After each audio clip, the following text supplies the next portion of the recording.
राज्यातील महापालिकांच्या निवडणुका ऑक्टोबर नंतरच पालिका निवडणुकीसंदर्भात 4 मे रोजी सुप्रीम कोर्टात सुनावणी आहे। कोर्टाने जरी निकाल दिला तरी निवडणूक लवकर घेणं अशक्य असल्याची माहिती सूत्रांनी दिली आहे।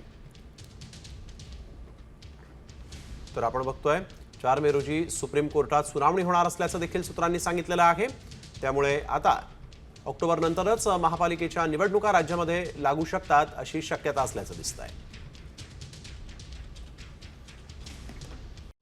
कॉमस्कोर नुसार आता isakal.com आहे देशातील नंबर 1 ची मराठी न्यूज वेबसाईट। प्रत्येक अपडेटसाठी isakal.com ला नक्की भेट द्या। राज्यातील महापालिकांच्या निवडणुका ऑक्टोबर नंतरच पालिका निवडणुकीसंदर्भात 4 मे रोजी सुप्रीम कोर्टात सुनावणी आहे। कोर्टाने जरी निकाल दिला तरी निवडणूक लवकर घेणं अशक्य असल्याची माहिती सूत्रांनी दिली आहे। तर आपण बघतोय 4 मे रोजी सुप्रीम कोर्टात सुनावणी होणार असल्याचं देखील सूत्रांनी सांगितलेलं आहे। त्यामुळे आता ऑक्टोबर नंतरच महापालिकेच्या निवडणुका राज्यामध्ये लागू शकतात अशी शक्यता असल्याचं दिसतंय।